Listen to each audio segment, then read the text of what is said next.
সালাম আলাইকুম। তো সবার কি অবস্থা? আশা করি সবাই ভালো আছেন। তো আমরা আজকে আমাদের অর্থনীতি দ্বিতীয় বর্ষ জাতীয় বিশ্ববিদ্যালয়ের সিলেবাসের প্রথম ক্লাস শুরু করতেছি। আমরা আজকে হচ্ছে ইন্টারমিডিয়েট মাইক্রো ইকোনমিক্স নিয়ে কিছু আলোচনা করব। তার আগে আমরা জাস্ট আমাদের পড়াশোনা নিয়ে কিছু টিপস দিব, আমরা কিভাবে পড়াশোনা করব, কিভাবে পড়াশোনা করলে আমাদের এফিশিয়েন্টলি আমরা আগাইতে পারবো। তো আমরা এখানে দেখেন কি লিখছি। আহ আমরা এখানে লিখছি, দেখেন, খুবই রহস্যজনক লেখা। সেটা হচ্ছে পড়াশোনা করে পরীক্ষায় ভালো করা যাবে না। আপনি যদি বেশি পড়াশোনা করেন, বেশি পড়াশোনা করলে কি হবে না, পরীক্ষায় আপনি ভালো করতে পারবেন না। তো আমরা তো জানি, সবসময় শুনে আসতেছি যে যত বেশি পড়াশোনা করব তত ভালো রেজাল্ট আমরা করব। তো এখানে উল্টা কথা হয়ে যাচ্ছে কেন? কারণ হচ্ছে আমাদের পড়াশোনা করলে হবে না, আমাদের করতে হবে লেখাপড়া অথবা পড়ালেখা। পড়াশোনা কি? পড়াশোনা হচ্ছে জাস্ট আমি বইগুলা হচ্ছে পড়ে গেলাম, অথবা কেউ কোনো লেকচার দিল সেটা শুনলাম, তো ওইগুলা হচ্ছে আমাদের যে পরীক্ষার সময় গিয়ে আর মনে থাকে না। তো সেজন্য আমাদের যে কাজটা করতে হবে সেটা হচ্ছে সব সময় লেখাপড়া করতে হবে অথবা পড়ালেখা করতে হবে। আগে পড়বো পরে লিখবো, অথবা আগে লিখবো তারপরে পড়বো। লিখা ছাড়া, খাতায় লিখা ছাড়া যতই পড়েন আপনি, এগুলা আপনার পরীক্ষার সময় গিয়ে আপনার সাথে বিশ্বাসঘাতকতা করবে, আপনার মাথা থেকে বের হয়ে যাবে। ঠিক আছে? তো পরীক্ষায় ভালো রেজাল্ট করার জন্য সবসময় আমরা পড়ালেখা করব, যা পড়বো তা লেখার চেষ্টা করব খাতায়, তাহলে এগুলো আমাদের মাথায় থাকবে। তারপর হচ্ছে আমরা আমাদের যে কোর্সের আউটলাইনটা দেখার চেষ্টা করব, আমরা কিভাবে ক্লাস নিতে পারি। আমরা সিদ্ধান্ত নিয়েছি যে আমরা 4 দিন ক্লাস নিব, শুক্রবার, শনিবার, সোমবার এবং বুধবার। তো এর মধ্যে আমরা আপাতত 2টা কোর্সের ক্লাস নিচ্ছি, কারণ হচ্ছে সব কোর্সের ক্লাস একসাথে নিলে সমস্যা কি হয় যে কোনোটাই ভালোভাবে হয় না। তো এই জন্য আমরা 2টা কোর্সই নিচ্ছি। এইগুলা শেষ হওয়ার পর আমরা অন্যান্য কোর্স যেগুলো আছে, যেমন হচ্ছে ব্যাংকিং আছে ইম্পর্টেন্ট, এবং ওইটা আমরা নিব। তো এইগুলা শেষ হওয়ার পর তো আমরা হচ্ছে এখন হচ্ছে গণিত এবং ব্যষ্টিক অর্থনীতি পড়ব। গণিত আমরা শুক্রবার, শনিবার পড়বো, এবং ব্যষ্টিক অর্থনীতি হচ্ছে সোমবার এবং বুধবার পড়বো। তো আমরা ইতিমধ্যে জাতীয় বিশ্ববিদ্যালয়ের যে সিলেবাস আছে সেটা আমরা দেখছি। আহ জাতীয় বিশ্ববিদ্যালয়ের সিলেবাস আমাদের দেখা হয়েছে।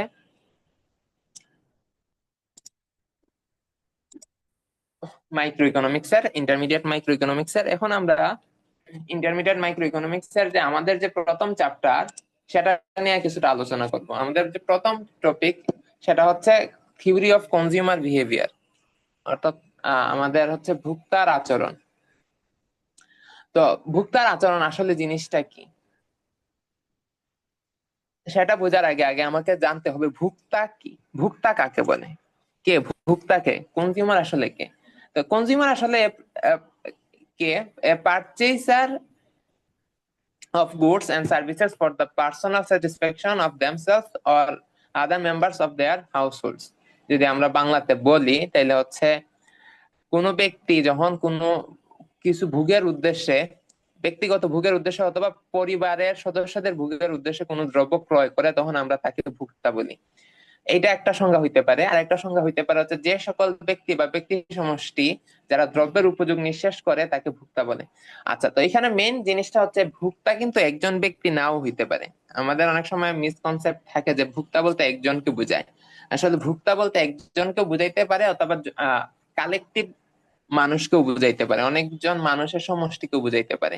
যেমন ধরেন কোনো একটা সার্ভিস, যেমন ধরেন শাহজালাল বিজ্ঞান ও প্রযুক্তি বিশ্ববিদ্যালয় একটা সার্ভিস নিল ইন্টারনেটের কোন একটা প্রতিষ্ঠান থেকে। এই যে সার্ভিসটা কিনলো, তো এখানে ভোক্তাটাকে, ভোক্তা হচ্ছে কিন্তু শাহজালাল বিজ্ঞান ও প্রযুক্তি বিশ্ববিদ্যালয়। শাহজালাল বিজ্ঞান ও প্রযুক্তি বিশ্ববিদ্যালয় কিন্তু একজন মানুষ না, এখানে অনেকজন মানুষের সমষ্টি একটা প্রতিষ্ঠান। তাইলে ভোক্তা আসলে কোন একজন ব্যক্তি হইতে পারে, কোন একটা পরিবার হইতে পারে, কোন একটা প্রতিষ্ঠান হইতে পারে। তো আমাদের এই চ্যাপ্টারটা হচ্ছে কনজিউমার বিহেভিয়ার। কনজিউমাররা, ভোক্তার আচরণটা কি রকম হয়। তো ভোক্তার আচরণটা আসলে কি? ভোক্তার আচরণ হচ্ছে ভোক্তা যখন কোনো জিনিস ক্রয় করে, ক্রয় করার জন্য সে যে জিনিসগুলা চিন্তা করে, সে কিভাবে চিন্তা করে, কি ধরনের কাজ সে নেয়, কি ধরনের সিদ্ধান্ত সে নেয়, সেগুলাই হচ্ছে আলোচনা করেই হচ্ছে আমরা কনজিউমার বিহেভিয়ারে, ভোক্তার আচরণে। অর্থাৎ কোন পণ্য পণ্য ক্রয় করার সময়, ভোগ করার সময় ভোক্তা যে সব আচরণ করে সেগুলো হচ্ছে ভোক্তার আচরণ বা কনজিউমার বিহেভিয়ার। তো ভোক্তার আচরণের প্রধান উদ্দেশ্য হচ্ছে, ভোক্তার প্রধান উদ্দেশ্যই থাকে হচ্ছে তার উপযোগকে সর্বোচ্চ করা, তার ইউটিলিটি ম্যাক্সিমাইজ করাই হচ্ছে একজন কনজিউমারের উদ্দেশ্য থাকে। তো তার ইউটিলিটি ম্যাক্সিমাইজ করার জন্য সে যে যে ধরনের কর্মকাণ্ড নিতে পারে সেইগুলা নেয়। যে যে কর্মকাণ্ড নিলে তার ইউটিলিটি ম্যাক্সিমাইজ হয়, একজন ভোক্তা কি করে সেই ধরনের কর্মকাণ্ড নেয়। তো আমরা এখন দেখবো যে এই চ্যাপ্টারে আমাদের মেইন বিষয়টাই হচ্ছে যে কনজিউমার কিভাবে তার ইউটিলিটি ম্যাক্সিমাইজ করে। তো এই ইউটিলিটি ম্যাক্সিমাইজ করার মাধ্যমে আমরা আরো বিভিন্ন নতুন নতুন টপিক আমরা পাবো, কিন্তু মেইন কনসেপ্টটা হচ্ছে এইটাই যে আমরা আমাদের মেইন লক্ষ্য হচ্ছে কনজিউমারের ইউটিলিটি ম্যাক্সিমাইজ করা আমাদের এই চ্যাপ্টারে। কথা কি বোঝা যাচ্ছে? জি, বোঝা যাচ্ছে। আচ্ছা,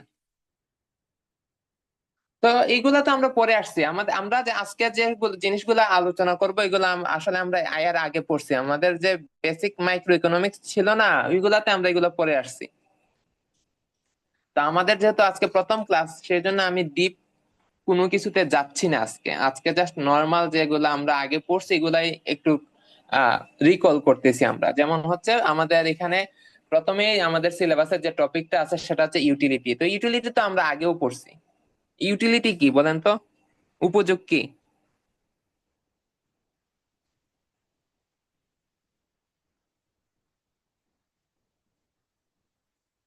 হ্যালো, উপযোগ কাকে বলে দেখি বলেন তো?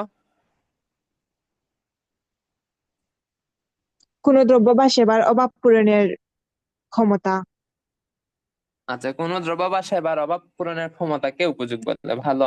এখন ধরেন আপনাকে একটা কি দেই, প্রশ্ন বা উদাহরণ দেই। ধরেন আপনার ক্ষুধা লাগছে, ঠিক আছে? তাহলে আপনার ক্ষুধা বা খাবারের অভাব আছে, তাহলে আপনাকে আমি দুইটা অপশন দিলাম। হ্যাঁ, একবার হচ্ছে আপনাকে আমি ভাত দিলাম সাথে মুরগির মাংস, আবার আপনাকে আমি অন্য সময় আপনার সেম ক্ষুধা অবস্থায় আরেক প্লেট ভাত দিছি আলু ভর্তা দিয়ে। ভাতের পরিমাণ সমান, তাহলে আমি যদি দুইবার, আপনি যদি ভাত খান, তো আলু ভর্তা দিয়ে ভাত খাইলেও যতটুকু অভাব পূরণ হবে, আপনার উম, মুরগির মাংস দিয়ে ভাত খাইলেও কিন্তু অভাব কিন্তু সমানই পূরণ হবে। কিন্তু উপযোগ কি সমান পাবেন?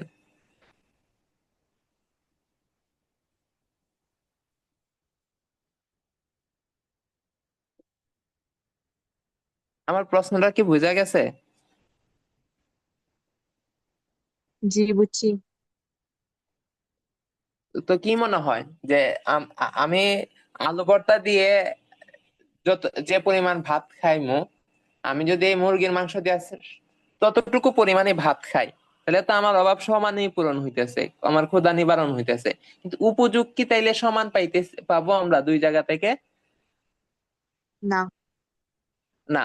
তাইলে হচ্ছে এই যে এই ডেফিনেশনটার সাথে আমার কিছুটা দ্বিমত আছে। এই যে দ্রব্যের অভাব পূরণের ক্ষমতাকে উপযোগ বলে আমরা জাস্ট বলে ফেলি, এটা ঠিক আছে, বাট আমরা এই এই এই ধরনের এই সংজ্ঞাটা না দেওয়ার চেষ্টা করব। মেইনলি হচ্ছে আমাদের বোঝার জন্য ওইটা ওইটা কারেক্ট আছে, ওইটাও কারেক্ট, কিন্তু হচ্ছে ওইটা কারেক্ট, ওইটাতে কোনো ভুল নাই, কিন্তু হচ্ছে আমাদের বোঝার ক্ষেত্রে অনেক সময় অসুবিধা হয়।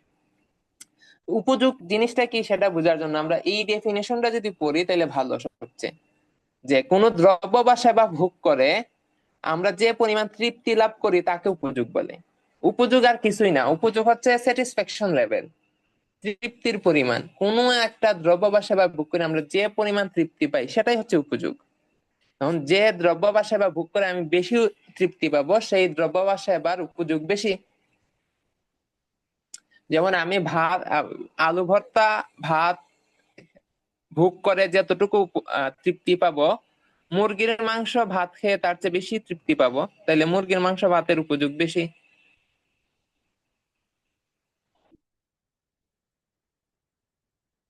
তো বিষয়টা ক্লিয়ার আশা করি। তো utility is the total satisfaction that we get by consuming a good or service. অথবা দেখেন আমি এটাও লিখছি, আপনারা যে সংজ্ঞাটা বলেন এটা আমরা পরীক্ষায় আসলে এটা দিতে পারি, কিন্তু আমরা সব সময় নিজেদের বোঝার জন্য সব সময় আমরা লক্ষ্য রাখবো এই ডেফিনেশনটা মাথায় রাখার জন্য। আচ্ছা, the ability of a good to satisfy a want is called utility, বা দ্রব্যের অভাব পূরণের ক্ষমতাকে উপযোগ বলে, যেটা আমরা বলি। এখন আমরা দেখলাম, আমরা এখানে বলছি কি যে আমরা কোন দ্রব্য বা সেবা ভোগ করে যে পরিমাণ তৃপ্তি লাভ করি সেটাই হচ্ছে উপযোগ। এখন ধরেন আপনি কি করছেন, প্যারাসিটামল ট্যাবলেট খাইছেন, ঠিক আছে? এখন প্যারাসিটামল ট্যাবলেট খেলে কি তৃপ্তি পাওয়া যায়?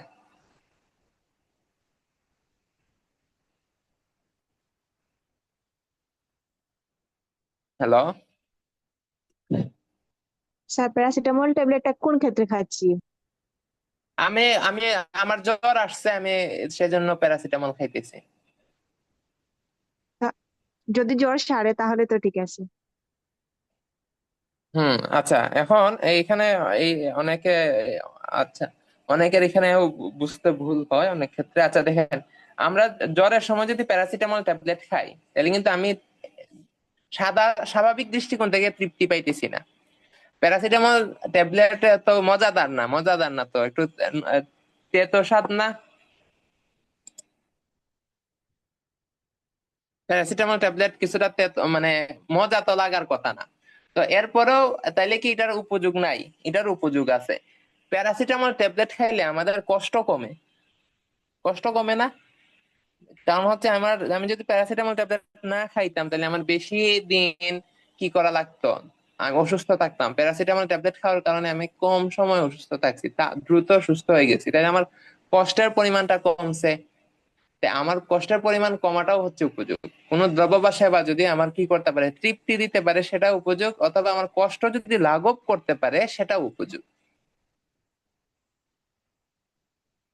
যেমন ধরেন, আরেকটা এক্সাম্পল দেই। আহ ধরেন আপনি কিসে সিলেটের আম্বরখানা থেকে বন্দর বাজার যাবেন।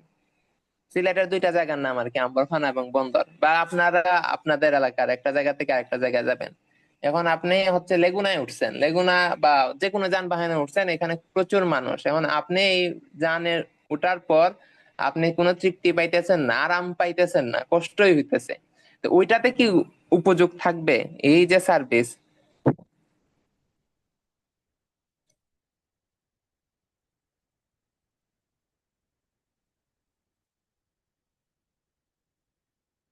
হ্যালো? না, উপযোগ থাকবে না। আচ্ছা, এখন এখানে উপযোগ থাকতেও পারে। দেখেন, আমি ক- আমি একটা গাড়িতে উঠলাম, যেটা আমাকে কি করছে, এক জায়গা থেকে আরেক জায়গায় স্থানান্তর করে দিছে। হ্যাঁ, এই গাড়ি দ্বারা আমি এক জায়গা থেকে আরেক জায়গায় গেছি, এবং আমি বলছি এই গাড়ি দিয়ে যাওয়ার মাধ্যমে আমি আসলে আরাম পাইছি না, কষ্ট হয়েছে, যাতাযাত্রী বেশি, মানুষ বেশি ছিল। এখন আমার দেখতে হবে এখানে উপযোগ আছে কিনা। সেটা বোঝার জন্য আমার দেখতে হবে, আমি যদি গাড়ি দিয়ে না গিয়ে হেঁটে যাইতাম তাইলে আমার কতটুকু কষ্ট হইতো। হেঁটে যাওয়ার কারণে আমার যতটুকু কষ্ট হইতো, যদি গাড়ি দিয়ে যাওয়ার কারণে আমার কম কষ্ট হয়, তাহলে গাড়ি দিয়ে যাওয়ার মধ্যে উপযোগ আছে।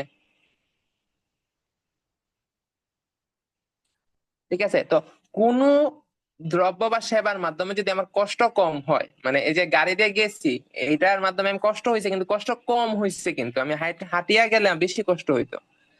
আমি যাতায়াত করিয়া এই গাড়ি দিয়ে গেছি, কিন্তু আমার কষ্ট কম হয়েছে। তো যদি আমার কষ্ট কমায় কোনো কিছু, তাইলেই আমরা সেটাকে কি বলি, উপযোগ বলি।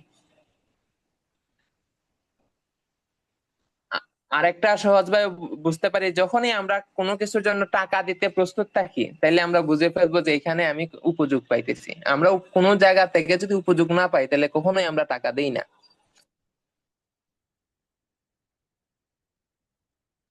আচ্ছা, এখন আরেকটা প্রশ্ন, উপযোগ কি ঋণাত্মক হতে পারে? উপযোগ কি মাইনাস হইতে পারে?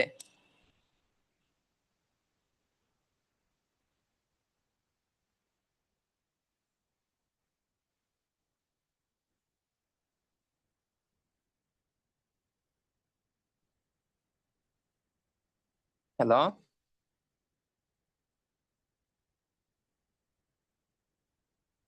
হ্যালো, জি স্যার, শুনতে আছেন কেউ? পাচ্ছি। যে আমি আমি এক প্রশ্ন করছি একটা, সেটা হচ্ছে উপযোগ কি কখনো ঋণাত্মক হতে পারে? শুনছি, শুনছি বাট যে বলতে পারছি না। শুনছি আচ্ছা, প্রশ্ন উপযোগ, কিন্তু answer হ্যাঁ উপযোগ ঋণাত্মক হতে পারে। উপযোগ অনেক সময় কি হতে পারে, ঋণাত্মক হতে পারে। উপযোগ কখন ঋণাত্মক হয়? যখন আমি কোনো দ্রব্য বাসায় বা ভোগ করার মাধ্যমে, কোনো কিছুর মাধ্যমে আমার তৃপ্তির পরিমাণ কমে অথবা কষ্টের পরিমাণ বাড়ে, তখন আমরা নেগেটিভ ইউটিলিটি পাই, ঋণাত্মক উপযোগ পাই। যেমন ধরেন, আমি যখন রিক্সায় চড়ি, রিক্সায় উঠি, তখন আমি কিন্তু উপযোগ পাই। আমার কষ্ট কম হয়, হাঁটিয়া গেলে বেশি কষ্ট হইতো, রিক্সা দিয়ে গেলে আমার কম কষ্ট হয়। কিন্তু যে রিক্সা চালায়, সে কি উপযোগ পায়? সে হচ্ছে উল্টা উপযোগ পায়, ঋণাত্মক উপযোগ পায়, তার কষ্ট হয়। তো সে, তার যতটুকু কষ্ট হয়, যতটুকু ঋণাত্মক উপযোগ সে পায়, তাকে আমাদের তত টাকা দিতে হয়। ঠিক আছে? তো আমরা কোনো দ্রব্য বা সেবার মাধ্যমে যদি কষ্ট হয়, তাইলে আমরা বলতে পারি এই জায়গা থেকে আমরা কি পাইবো, ঋণাত্মক উপযোগ পাবো। আবার কোনো একটা দ্রব্য আমরা যখন ক্রমাগত ভোগ করতে থাকি, তখন একটা সময় গিয়ে ঋণাত্মক উপযোগ পাই। ধরেন আপনি মিষ্টি খাইতেছেন, আপনি একটা মিষ্টি খাইছেন, দুইটা মিষ্টি খাইছেন, পাঁচটা মিষ্টি খাইছেন। পাঁচটা মিষ্টি খাওয়া পর্যন্ত ধরেন আপনার ভালো লাগছে। 6 নাম্বার মিষ্টি খাওয়ার পরে ধরেন আপনার মনে হইলো আপনার কষ্ট হয়েছে 6 নাম্বার মিষ্টি খাওয়ার কারণে। তাইলে এই 6 নাম্বার মিষ্টির উপযোগটা কি হবে, ঋণাত্মক হবে। তো উপযোগ কি হইতে পারে, ঋণাত্মক হইতে পারে।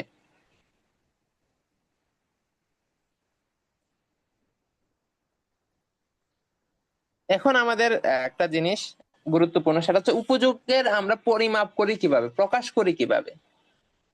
উপযোগকে আমরা প্রকাশ করার পদ্ধতি হচ্ছে দুইটা। কয়টা পদ্ধতি? দুইটা। একটা হচ্ছে কার্ডিনাল আর একটা হচ্ছে অর্ডিনাল। বাংলা হচ্ছে পরিমাণ, আহ সংখ্যাগত উপযোগ, আর একটা হচ্ছে পর্যায়গত উপযোগ। বাংলায় কার্ডিনাল এন্ড অর্ডিনাল ইউটিলিটি, এগুলো আগে শুনছেন? জি পড়ছি। পড়ছেন? সংখ্যাগত উপযোগ হচ্ছে কি, যখন আমরা যখন উপযোগকে কি করতে পারি, ওই যে সংখ্যা দ্বারা প্রকাশ করি, তখন সেটাকে আমরা বলি কি, কার্ডিনাল ইউটিলিটি। যেমন আমরা যদি বলি যে আমি এই আপেলটা খেয়ে 20 টাকা সমান উপযোগ পাইছি, এই আপেল খেয়ে 15 টাকা সমান উপযোগ পাইছি, তো এই ধরনের প্রকাশটাকে বলি আমরা কার্ডিনাল ইউটিলিটি বা সংখ্যাগত উপযোগ। দ্রব্যের উপযোগকে সংখ্যার মাধ্যমে প্রকাশ করলে তাকে বলা হয় সংখ্যাগত উপযোগ। আর অর্ডিনাল ইউটিলিটি বা পর্যায়গত উপযোগ হচ্ছে দ্রব্যের উপযোগকে যখন আমরা নির্দিষ্ট ক্রম অনুসারে প্রকাশ করি, অর্থাৎ আমরা একটা স্পেসিফিক নাম্বার দ্বারা প্রকাশ করতে পারি না। যেমন ধরেন আমরা কি করলাম, আমি 3টা দ্রব্য খাইলাম, আম খাইলাম, আপেল খাইলাম, কমলা খাইলাম। এখন কার্ডিনাল ইউটিলিটি সংখ্যাবাচক উপযোগে কি করবে, আমের জন্য ধরেন 20 টাকা সমান উপযোগ, আপেলের জন্য 15 টাকা সমান উপযোগ, কমলার জন্য 10 টাকা সমান উপযোগ, এরকম যদি প্রকাশ করতে পারি, সেটা হচ্ছে কার্ডিনাল বা সংখ্যাগত। আর যদি আমি এইরকম প্রকাশ করি যে আমি সবচেয়ে বেশি উপযোগ পাইছি আম থেকে, তারপরে সবচেয়ে বেশি উপযোগ পাইছি আপেল থেকে, এরপরে উপযোগ পাইছি কমলা থেকে, আমি যদি এই যে সিরিয়াল করি যে কোনটা থেকে বেশি উপযোগ, কোনটা থেকে আমি কম তৃপ্তি পাইছি, কোনটা থেকে বেশি তৃপ্তি পাইছি, এই ধরনের সিরিয়াল করাটা হচ্ছে পর্যায়গত উপযোগ। তো এই যে সংখ্যাগত উপযোগের প্রবক্তা হচ্ছে আমাদের স্বনামধন্য মানুষ আলফ্রেড মার্শাল সাহেব। আর এই যে পর্যায়গত উপযোগের মধ্যে আছেন আরো অনেক অর্থনীতিবিদ আছেন এখানে, তবে উল্লেখযোগ্য হচ্ছে মার্শাল, আর এখানে উল্লেখযোগ্য হচ্ছেন আমাদের হিক্স। আমাদের কিন্তু দুই ধরনের ডিমান্ড ফাংশনও আছে, যে মার্শালিয়ান ডিমান্ড ফাংশন এবং হিক্সিয়ান ডিমান্ড ফাংশন। আমরা পরবর্তীতে পড়বো যে হচ্ছে আমাদের স্লাটস্কি ইকুয়েশনের মাধ্যমে আমরা, আচ্ছা ওইগুলা পরে পড়বো, অসুবিধা নাই। তো তো কার্ডিনাল ইউটিলিটি এবং অর্ডিনাল ইউটিলিটি তো বুঝতেই পারছি, এখানে তো কোনো অসুবিধা নাই। এখন আমরা দেখবো হচ্ছে উপযোগ অপেক্ষক। অপেক্ষক কাকে বলে? জাস্ট অপেক্ষক। অপেক্ষকের ইংরেজি কি বলেন তো?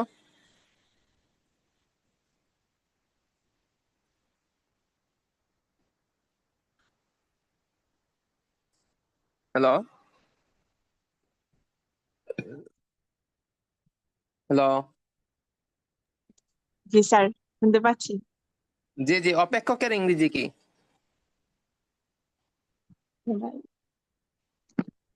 সরি স্যার, ভুলে গেছি। আচ্ছা, অপেক্ষকের ইংরেজি হচ্ছে ফাংশন। অপেক্ষকের ইংরেজি হচ্ছে ফাংশন। তো ফাংশন ফাংশন। আমরা পড়ছিলাম অনেক 9-10 থেকে পড়ে আসতেছি এই পর্যন্ত। ফাংশন বা অপেক্ষক হচ্ছে স্বাধীন চলকের সাথে অধীন চলকের নির্ভরতা সম্পর্কের গাণিতিক প্রকাশকে কি বলে? অপেক্ষক বলে। তাহলে উপযোগ অপেক্ষক কি হবে? উপযোগ যে জিনিসটার উপর নির্ভর করে তার সাথে উপযোগের সম্পর্ক। তাহলে উপযোগ কিসের উপর নির্ভর করে? উপযোগ নির্ভর করে হচ্ছে ভোগের পরিমাণের উপর।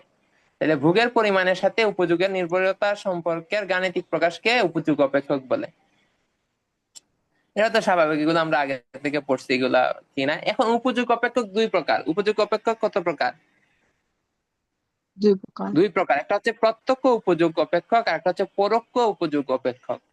প্রত্যক্ষ উপযোগ অপেক্ষক কি? যে উপযোগ অপেক্ষকে উপযোগে পণ্যের পরিমাণের উপর সরাসরি নির্ভর করে তাকে বলা হয় প্রত্যক্ষ উপযোগ অপেক্ষক। এখানে দেখেন utility is a function of Q1 Q2 Q3 up to Qn পর্যন্ত। মানে হচ্ছে আমার কাছে যতগুলা পণ্য আছে, কোন পণ্য কতটুকু ভোগ করছি, মানে কি পরিমাণে ভোগ করছি তার উপর উপযোগটা নির্ভর করতেছে, পরিমাণের উপর সরাসরি। এই জন্য এটাকে বলা হয় প্রত্যক্ষ উপযোগ অপেক্ষক। যেমন উদাহরণ হিসেবে আমরা একটা ইউটিলিটি ফাংশন লিখছি, ln Q1 plus ln Q2। এরকম বিভিন্ন ধরনের ইউটিলিটি ফাংশন হতে পারে। Q1 Q2 গুণ আকারে থাকতে পারে, Q1 Q2 প্লাস আকারে থাকতে পারে। আচ্ছা, আমরা বিভিন্ন ধরনের ইউটিলিটি ফাংশন আমরা পরবর্তীতে দেখবো। পরোক্ষ উপযোগ অপেক্ষক হচ্ছে কি? যে উপযোগ অপেক্ষকে উপযোগ পণ্যের পরিমাণের উপর সরাসরি নির্ভর করে না। আমরা তো জানি কি যে উপযোগ কিসের উপর নির্ভর করে? ভোগের পরিমাণের উপর নির্ভর করে। আমি যদি বেশি পরিমাণ ভোগ করে তাহলে টোটাল ইউটিলিটি বেশি হবে, যদিও প্রান্তিক উপযোগ কমতে থাকে, বাট টোটাল ইউটিলিটি তো বেশি। তারপর হচ্ছে আমি যদি কম ভোগ করি তাহলে তৃপ্তি আমি কম পাবো টোটাল মোট। কিন্তু এখানে পরোক্ষ উপযোগ অপেক্ষক কি? আমরা অনেক সময় কি করতে পারি, উপযোগটাকে পরিমাণের উপর নির্ভরশীল না দেখাইয়া আমরা এটাকে দামের সাথে এবং ইনকামের সাথে রিলেট করতে পারি।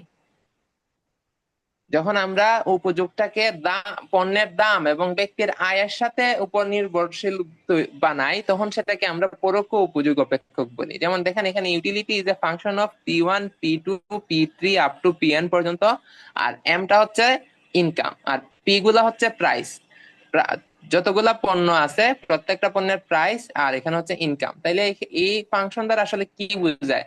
এই ফাংশন দ্বারা আসলে এইটার এটা কিন্তু ঘুরে ফিরে সেমই। কিভাবে সেম?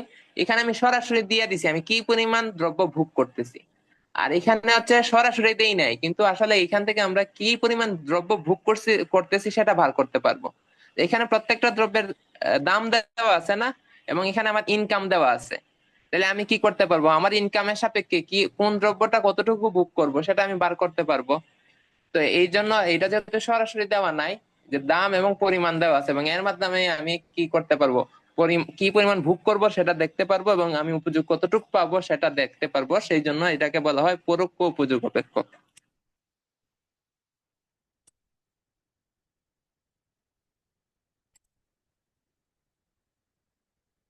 আচ্ছা, তারপরে হচ্ছে আমাদের একদম খুবই বেসিক জিনিস, এগুলো আমরা অনেক আগে থেকে এইচএসসি থেকে পড়ে আসতেছি, মোট উপযোগ এবং প্রান্তিক উপযোগ। মোট উপযোগ কি? একটি নির্দিষ্ট সময় একটি দ্রব্যের বিভিন্ন একক ভোগ করে আমরা যে উপযোগ পাই তার সমষ্টিকে কি বলি? মোট উপযোগ।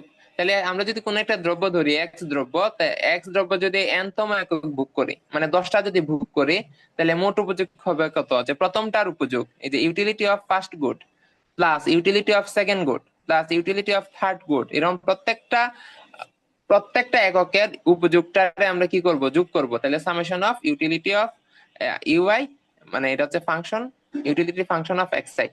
আচ্ছা, তাহলে আমি যতগুলা দ্রব্য ভোগ করব, মানে যতগুলা একক ভোগ করব, ধরেন আমি আপেলের 20টা আপেল ভোগ করছি, 20টা আপেল খাইছি, তাহলে প্রথম আপেল থেকে উপযোগ পাবো, সেকেন্ড আপেল থেকে উপযোগ পাবো, এরকম 20টা আপেল থেকে 20 পরিমাণ উপযোগ পাবো না? এই প্রত্যেকটা যদি যোগ দেই তাহলে আমি কি পাবো? মোট উপযোগ পাবো। তো একদম সহজ জিনিস। তারপর হচ্ছে প্রান্তিক উপযোগ। প্রান্তিক উপযোগ হচ্ছে, আমরা সবাই জানি প্রান্তিক মানে কি। প্রান্তিক মানে হচ্ছে প্রান্ত, শেষ। প্রান্তিক মানে হচ্ছে সর্বশেষ। তাইলে প্রান্তিক উপযোগ হচ্ছে সর্বশেষ একক ভোগ করে আমরা যে উপযোগ পাই তাকে হচ্ছে প্রান্তিক উপযোগ বলে। অথবা আমরা এইভাবে বলতে পারি, দ্রব্যভোগের পরিমাণে এক একক বৃদ্ধি করলে মোট উপযোগ যতটুকু পরিবর্তন হয় তাকে প্রান্তিক উপযোগ বলে। প্রান্তিক উপযোগ আমরা কিভাবে বের করি? যে মোট উপযোগের পরিবর্তনকে দ্রব্যের এককের পরিবর্তন দ্বারা ভাগ করলে যে মানটা পাওয়া যায় সেটা হচ্ছে প্রান্তিক উপযোগ। তাইলে কি দেখেন, এটা হচ্ছে কি, মোট উপযোগটা হচ্ছে অধীন চলক না, আর এক্সটা কি স্বাধীন চলক না, কতটুকু আমি ভোগ করতেছি। এই যে টি ইউ সমান summation of U by X I, তাহলে টি ইউটা কি হইতেছে, এক্স এর উপর নির্ভর করতেছে টি ইউ এর মান, তাহলে এটা হচ্ছে অধীন চলক, এটা হচ্ছে স্বাধীন চলক। তাহলে অধীন চলকের পরিবর্তনকে স্বাধীন চলকের পরিবর্তন দ্বারা ভাগ করলে সেটা কি বলি, আমরা ঢাল বলি। তাহলে এই যে মোট উপযোগের ঢালটাই আসলে কি, প্রান্তিক উপযোগ। আমরা যে মোট উপযোগ রেখা অঙ্কন করি, যে বিন্দুতে ঢাল যতটুকু যে পরিমাণে মোট উপযোগের, ওইখানে প্রান্তিক উপযোগ তত হয়। তো এখানে একটা গুরুত্বপূর্ণ প্রশ্ন, যে মোট উপযোগ এবং প্রান্তিক উপযোগের সম্পর্ক। এই সম্পর্কটা আমরা সবাই জানি, মোটামুটি তিনটা সম্পর্ক আছে। যে প্রথম দিকে মোট উপযোগ কি হয়, ক্রমহ্রাসমান হারে বাড়ে, তখন কি হয়, প্রান্তিক উপযোগ কমতে থাকে। তারপরে মোট উপযোগ যখন সর্বোচ্চ হয় তখন প্রান্তিক উপযোগ শূন্য হয়, এটাও আমরা জানি। মোট উপযোগ যখন কমতে থাকবে তখন প্রান্তিক উপযোগ কি হবে, ঋণাত্মক হয়ে যায়। এগুলো আমরা এইচএসসি পর্যন্ত পড়ছি। আচ্ছা, তো আজকে আমরা এই পর্যন্তই রাখি। আমরা তো চাইছিলাম হচ্ছে 8:15 থেকে শুরু করতে, 8:30 থেকে শুরু করতে, কিন্তু আমরা 10:15 থেকে শুরু করছি। আমাদের হচ্ছে 40 মিনিটের টাইম থাকে, তো আমরা পরবর্তীতে প্রত্যেকদিন হচ্ছে 40 মিনিট 40 মিনিট দুইটা সেশন করব, 80 মিনিট ক্লাস করব। আর মাঝখানে 10 মিনিট ব্রেক দিব, তাহলে আমরা 90 মিনিট থাকবো আর কি, 1.5 ঘন্টা। তো আজকে যেহেতু আমরা প্রথম দিন এবং আমরা ডিলে করছি এবং সবাই নাই, সেজন্য আমরা হচ্ছে অর্ধেক সেশনই করতেছি। আমরা আজকে এই পর্যন্তই। আর আরেকটা কারণে হচ্ছে, আমরা হচ্ছে ডিভাইস আজকে খুব বেশি ভালো না। আমরা হচ্ছে আহ উন্নত ডিভাইস একটা নিব, যার মাধ্যমে আমরা হচ্ছে এখানে লিখতে পারবো সাথে সাথে। তো তখন আমরা আরো ভালোভাবে এক্সপ্লেইন করতে পারবো এবং আপনারা ভালোভাবে বুঝতে পারবেন। তো আজকে যেহেতু আমাদের ডিভাইসও সবকিছু রেডি না, সবকিছু আমি 25 তারিখের কথা বলছিলাম বিদায় আমি 25 তারিখ শুরু করছি আর কি। তো আমরা আগামী দিন থেকে খুব ভালোভাবে ক্লাস নেওয়ার চেষ্টা করব আর কি। তো আজকে পর্যন্ত আমরা এই পর্যন্তই থাকি। আর আমাদের কোর্সের কিছু কি বলি আর কি, অনলাইনে পড়ার কিছু অসুবিধা আছে। অনলাইনে পড়ার একটা অসুবিধা হচ্ছে, আমরা মনোযোগ দেই না অনেক ক্ষেত্রে। তো মনোযোগ দেওয়ার জন্য আমাদের যে জিনিসটা করতে হবে, খাতা রাখতে হবে সামনে। আমি আজকে প্রথমেই বলছি যে আমাদের পড়াশোনা করলে হবে না, আমি যে বলবো আপনারা যা শুনবেন আর পড়বেন সেটা আপনাদের পরীক্ষায় কাজে দিবে না। লেখাপড়া করতে হবে। যদি কোনো গুরুত্বপূর্ণ জিনিস থাকে বা যা যা আছে এগুলা লেখার চেষ্টা করবেন, যখন আপনি খাতায় লিখবেন তখন আপনার মনে থাকবো। তো আমি হচ্ছে পরবর্তীতে আমি জিজ্ঞেস করব যে দেখতে চাইবো যে আপনারা কি লিখছেন, ছবি তুলে আমাকে পাঠাইতে হবে ওই যে গ্রুপে, যে আপনারা খাতায় লিখছেন কিছু। তো আপনাদের খাতা সাথে থাকতে হবে, তাইলে আপনাদের মনোযোগ থাকবে এবং শিখতে পারবেন। এইটা হলো একটা একটা কথা। আর হচ্ছে প্রশ্ন করতে হবে। আর আজকে তো খুবই বেসিক জিনিস ছিল, সেই জন্য প্রশ্ন করার দরকার হয় না, এগুলো আপনারা পারেন। তো আগামী দিন থেকে আমরা হচ্ছে এত সহজ জিনিস আনবো না, আমরা মোটামুটি ভালো জিনিসে যাবো আর কি। আজকে যেহেতু একদম বেসিক জিনিস দিয়ে তো শুরু করতে হয়, এই জন্য এগুলা হচ্ছে, এবং আমাদের সিলেবাসে এগুলা আছে, এই জন্য আমরা এগুলো আজকে দেখছি।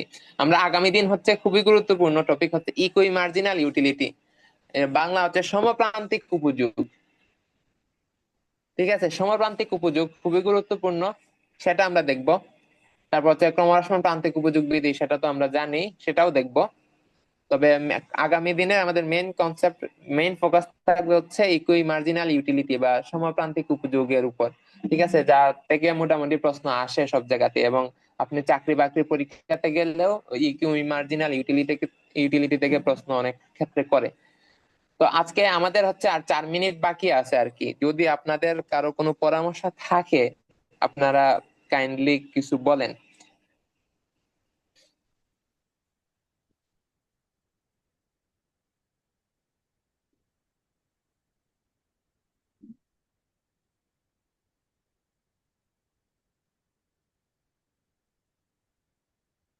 কেউ কিছু বলবেন?